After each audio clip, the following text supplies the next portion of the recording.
اسی لیے فرمایا گیا کہ قولوا قولا سدیدا۔ ایک مرتبہ ایسے ہی موقع پر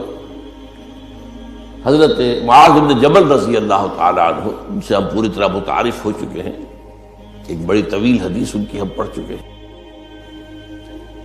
ان کے سامنے یہی بات آئی تو انہوں نے حیرت سے کہا کہ حضور، کیا جو کچھ ہم باتیں کرتے رہتے اس پر بھی ہمارا مواخذہ ہوگا؟ فرمایا شغلت کا منہ گیا معاذ، یہ بڑے پیار بھرے انداز کی بات ہوتی ہے، اے معاذ تمہیں تمہاری ماں روئے، یہ وہاں کا محاورہ تھا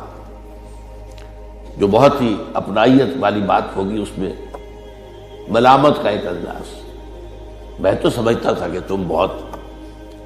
دین کا فہم رکھنے والے ہو۔ اس کے بعد آپ نے فرمایا لوگوں کو جہنم میں منہ کے بل گرانے والی چیز سب سے زیادہ زبان کی کھیتیاں ہیں، حصائد السنتکم، زبان سے جو لفظ نکلتا ہے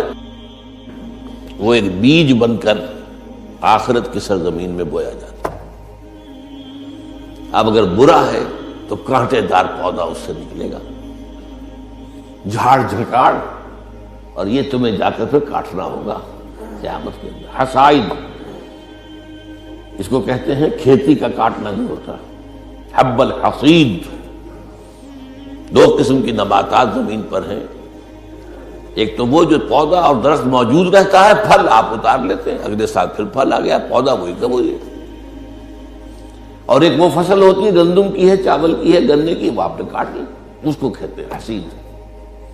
حصائد السنتکم، تمہارے زبانوں کی بوئی ہوئی جو کھیتیاں ہیں، سب سے بڑھ کر جہنم میں گرانے والی شے وہ ہے۔ اسی میں بلکہ ایک ذرا اور حدیث بھی ہے، ذرا اس میں حیا کا پہلو مانے ہوتا ہے بیان کرنے میں، لیکن حدیث نبوی ہے، حکمت کا بہت بڑا خزانہ ہے۔ آپ نے فرمایا مسلمانوں مجھے تم دو باتوں کی ضمانت دے دو کہ تمہارے دو عضو جو بہت ہی چھوٹے چھوٹے سے ان کا غلط استعمال نہیں ہوگا، جنت کی ضمانت میں دیتا ہوں۔ اب دیکھیے کوئی 2 من وزن ہے، 1.5 من ہے، 2 من سے بھی زائد ہے، اب اس میں 2 عضو ہیں، ایک زبان اور ایک شرمگاہ، ان 2 کی ضمانت مجھے دے دو کہ ان کا غلط استعمال نہیں ہوگا۔ باقی پورا جسم جو ہے اس کی جو بھی حرکات و سکنات ہیں ان کی گویا کہ میں ضمانت دیتا ہوں کہ اول تو وہ ٹھیک ہی ہو جائیں گے، وہ غلط کام کریں گے نہیں، جیسے کہ ابھی آیت میں ہم نے دیکھا یا ایھا الذین آمنوا اتقوا اللہ وقولوا قولا سدیدا یصلح لکم اعمالکم، یہ کلام جو ہے شرطیہ ہے، اگر تم یہ کرو گے تو اللہ تعالیٰ تمہارے سارے اعمال درست کر دے گا، وَيَغْفِرْ لَكُمْ ذُنُوبَكُمْ، اور کبھی اگر خطا بھی ہو جاتی ہے انسان سے، ظاہر بات ہے الانسان مرکب من النسیان والخطا، تو اللہ معاف کر دے گا۔ یہ فلسفہ ہے دین کا، آپ کا رخ جو ہے سیدھا ہے، آپ صراط مستقیم پر چل رہے ہیں، یہ چلنے میں کہیں پاؤں پھسل گیا، گر گئے، پھر فوراً اٹھے پھر چلے تو اللہ معاف فرماتا ہے ان چیزوں کو۔ لیکن زندگی کا رخ ہی ٹیڑھا ہو گیا، اب تو معاملہ بالکل برعکس ہو گیا، اب تو جو قدم اٹھ رہا ہے وہ غلط رخ پر جا رہے ہیں، جتنا آگے بڑھیں گے صراط مستقیم سے اتنا ہی دور ہوتے جائیں گے۔ رخ سیدھا رہے، اللہ کے احکام اور اس کے رسول کی سنت، اس پر رخ پہ آدمی چل رہا ہے۔ جو اللہ چاہتا ہے، عبادت رب، شہادت علی الناس اور اقامت دین کی جد و جہد، اس میں انسان لگا ہوا۔ اب خطا ہو گئی، غلطی ہو گئی، لغزش ہو گئی، کیونکہ مجھے یاد ہے آج تک اپنا ایک واقعہ میڈیکل کالج کے 5th ایئر کا، ذرا دیر ہو گئی تھی، فرسٹ لیکچر ہمارا ہوتا تھا جو سرجری کا، ڈاکٹر امیر الدین وہ بڑے سخت تھے،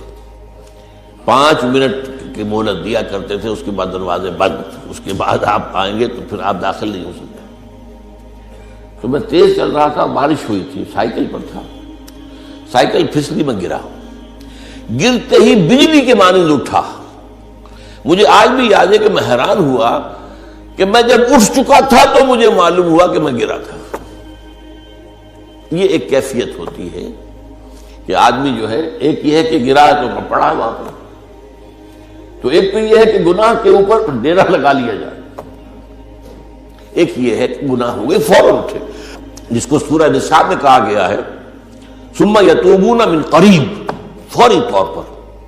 اگر توبہ کر لیں تو اللہ تعالیٰ لازماً انما التوبۃ علی اللہ للذین یعملون السیئات ثم یتوبون من قریب، کوئی گناہ تو ہو گیا، خطا تو ہو گئی، فوراً توبہ کر لے، اللہ تعالیٰ صاف کر دے گا فوراً۔ اللہ نے اپنے ذمے لیا ہے، اپنے اوپر لازم کر لیا ہے۔ دے کے حضور آکھن منگتے دی خیر ہووے، دے کے حضور آکھن منگتے دی خیر ہووے، منگتا کبے سخی دے، منگتا کبے سخی دے، بوہے دی خیر ہووے، دے کے حضور آکھن منگتے دی خیر ہووے، دے کے حضور آکھن۔ اور جنت بڑی جگہ لگیا جڑی جگہ تے، جنت بڑی جگہ